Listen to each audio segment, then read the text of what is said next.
नमस्कार दोस्तों, आप सभी का आपके YouTube channel online study with Om Prakash पर स्वागत है। दोस्तों, आज हम सभी भाषा का वर्गीकरण और विकास जो संवैधानिक स्थिति के साथ इसमें संविधान में हिंदी के बारे में जो है वो किस अनुच्छेद में कहा गया है, क्या कहा गया है, उसके बारे में भी हम लोग इसमें देखेंगे। और इसमें जो है कल का जो मैंने बोली और उनके क्षेत्र पढ़ाया था उससे रिलेटेड जो है जितने भी क्वेश्चन बनते हैं जो बहुत ही इंपॉर्टेंट है, जो अक्सर परीक्षाओं में पूछे जाते हैं, उसको हम लोगों ने इसमें कवर किया है जो क्वेश्चन के रूप में। तो चलिए हम लोग इसको देखते हैं। चलिए देखते हैं। पहला प्रश्न है कि किस तिथि को हिंदी की राजभाषा यानी हिंदी को जो है राजभाषा बनाने का निर्णय लिया गया था, किस तिथि को? तो उत्तर हो जाएगा 14 सितंबर 1949 को। अगला प्रश्न आता है कि विकास के दृष्टि से प्राकृत की पूर्वकालीन अवस्था का नाम क्या है, यानी प्राकृत के पहले कौन सी भाषा थी? तो पाली थी। ठीक है। अगला प्रश्न है ब्रजभाषा किस क्षेत्र की बोली है? तो उत्तर है मथुरा। अगला है प्रश्न टकसाली भाषा कहते हैं यानी किसे कहते हैं? तो परिनिष्ठित भाषा को टकसाली भाषा कहते हैं। नेक्स्ट है विभाषा से आशय है, यानी विभाषा क्या है? तो एक प्रांत की बोली है। चलिए हम लोग इसको थोड़ा और डिटेल में समझ लेते हैं कि विभाषा किसे कहते हैं। विभाषा का आशय है एक प्रांत की बोली। विभाषा को उपभाषा के नाम से भी जाना जाता है, जैसे पश्चिमी हिंदी, पूर्वी हिंदी, बिहारी हिंदी, ये एक विभाषा है। ठीक है। जैसे देखिए एक होता है भाषा, एक विभाषा, ठीक है, जिसे हम उपभाषा भी कहते हैं, और एक होता है बोली। तो जो भाषा होता है, मान लीजिए ये भाषा है, ठीक है, जो विस्तृत रूप में फैला हुआ होता है, यानी कि विस्तृत रूप में जिसका बोलबाला होता है वो हो गया मतलब अब इसको मान लीजिए क्या है, ये भाषा। ठीक है, ये हो गया भाषा। अब इसमें इस भाषा के अंतर्गत जैसे मान लीजिए कि ऐसे बहुत सारी जो है उपभाषाएं हैं। ठीक है। तो इससे भाषा से इसका जो है जो क्षेत्र होता है वो थोड़ा कम होता है। ये मतलब एक सीमित क्षेत्र में मतलब इसका एक जैसे हम मान लेते हैं कि प्रांत में ये फैला होता है। तो भाषा से एक भाषा के अंदर बहुत सारी जो है उपभाषा हो सकती हैं। तो ये सब जो होती हैं ये हम मान लेते हैं ये है उपभाषा। ठीक है। और इसी को ही विभाषा भी कहते हैं। और उपभाषा में जो है ये बहुत सारी बोलियां होती हैं। ठीक है। इसके अंदर जो है क्या आ जाएगा? बोली। तो आप लोगों को याद रखना है कि जो भाषा है उसका क्षेत्र ज़्यादा होता है, ठीक है, वो विस्तृत एरिया में फैला होता है, और उस भाषा के अंतर्गत जो है कई उपभाषाएं हो सकती हैं जिसको हम विभाषा भी कहते हैं। और उपभाषा में, ठीक है, विभाषा के अंतर्गत जो है वो बोली आता है। तो चलिए ये हम लोग देख लिए। अगला प्रश्न है कि राष्ट्र भाषा प्रचार समिति वर्धा के संस्थापक कौन थे? तो उत्तर हो जाएगा महात्मा गांधी। नेक्स्ट प्रश्न है कि भारतीय संविधान की 8वीं अनुसूची, ठीक है, कितनी भाषाओं को मान्यता प्रदान करती है? तो उत्तर हो जाएगा 22। नेक्स्ट प्रश्न है हिंदी भाषा किस लिपि में लिखी जाती है? तो उत्तर हो जाएगा देवनागरी लिपि। अगला प्रश्न आता है कि खड़ी बोली में जो खड़ी शब्द है, ठीक है, खड़ी बोली में जो खड़ी शब्द है उसका सर्वप्रथम प्रयोग किसने किया था? तो लल्लू लाल। उत्तर आ जाएगा लल्लू लाल। अगला प्रश्न है आधुनिक भारतीय आर्य भाषाओं के उदय के पूर्व आर्य भाषा का कौन सा रूप विद्यमान था? तो उत्तर हो जाएगा अपभ्रंश। ठीक है। इसके बाद ही आता है हिंदी। ठीक है। भारतीय संविधान के किस अनुच्छेद के आधार पर 1955 ईस्वी में राजभाषा आयोग की नियुक्ति की गई थी? तो उत्तर हो जाएगा अनुच्छेद 344 ए। ठीक है। सिर्फ 344 नहीं कहेंगे, 344 ए कहेंगे। नेक्स्ट प्रश्न है आगरा किस बोली का क्षेत्र है? तो ब्रजभाषा। तो कल हम लोगों ने बोली के क्षेत्र को देखा था, तो ब्रजभाषा में हम लोगों ने देखा था कि मथुरा है, आगरा है, ये सब जो है ब्रजभाषा के ही क्षेत्र हैं। तो यहाँ हम लोग प्रश्न के रूप में देखे हैं। तो अगला है ब्रजभाषा का विकास जो है वो किस अपभ्रंश से हुआ है? तो इसका उत्तर हो जाएगा शौरसेनी अपभ्रंश।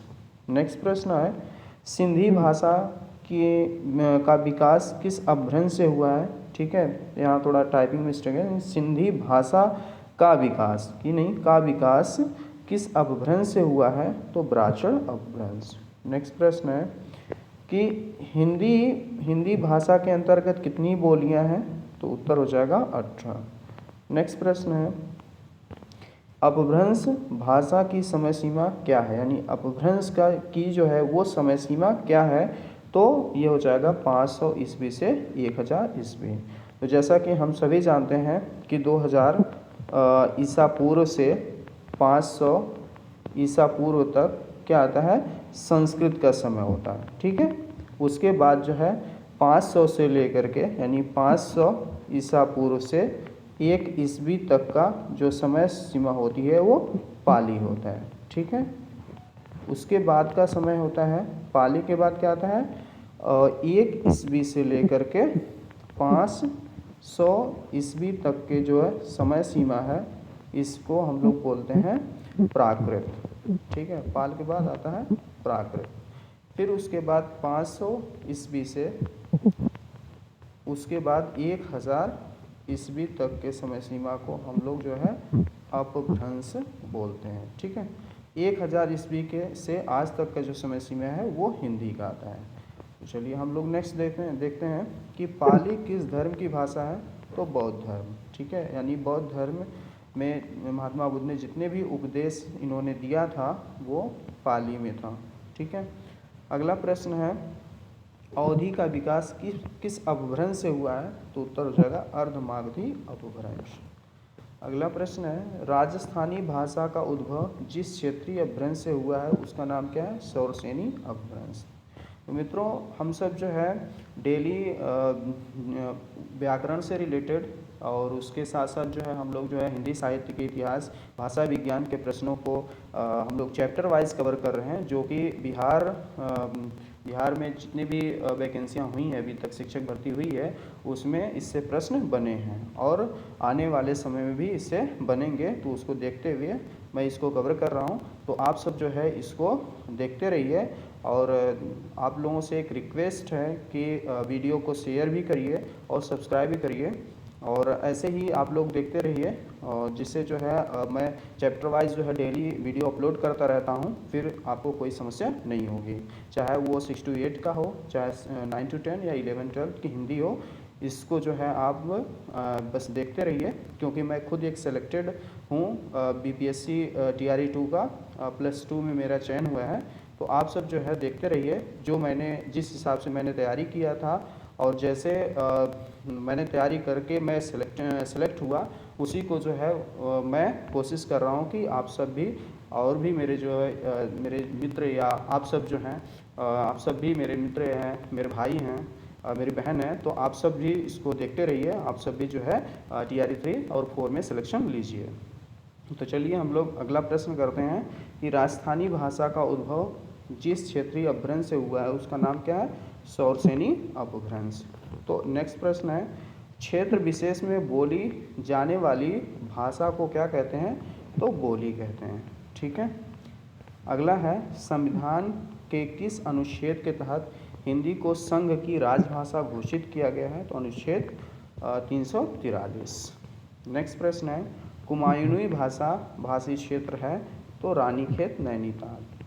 नेक्स्ट प्रश्न है कि मानक भाषा किसी भाषा का वह रूप होता है जिससे, आगे हम लोग देखेंगे इसमें उत्तर में, जिससे भिन्न भिन्न भाषा क्षेत्रों में उसका एक रूप समान रूप से प्रमाणित माना जाता है और वही तदनुरूप प्रयुक्त होता है। मीन्स वो कहीं पे भी यानी अलग अलग क्षेत्रों में भी उसका रूप एक समान मिलेगा, ऐसा नहीं है कि किसी क्षेत्र में जाने के बाद उसका रूप बदल जाए, तो उसी को ही हम लोग मानक भाषा कहते हैं, ठीक है।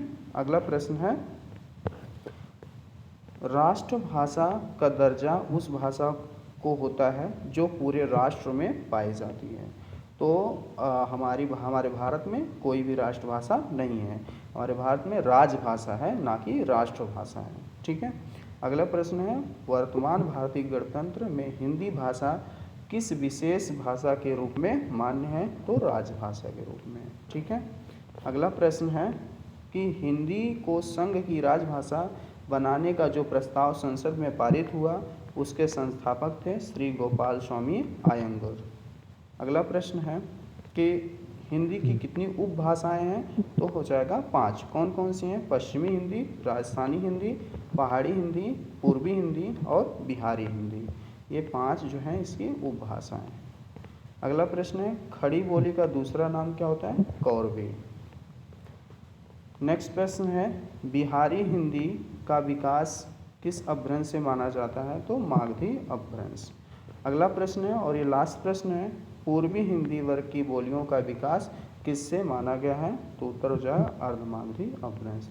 मित्रों, हम सब जो है बोली से रिलेटेड, भाषा, बोली, विभाषा से रिलेटेड जो है 30 प्रश्नों को देखे हैं, जो बहुत ही इम्पोर्टेंट है, जो हर एक परीक्षाओं में पूछे जाते हैं। इसको जो है आप सब जो है 1 बार 2 बार 3 बार देख लीजिए, फिर आपको जो है कोई प्रॉब्लम नहीं होगी। Thanks for watching.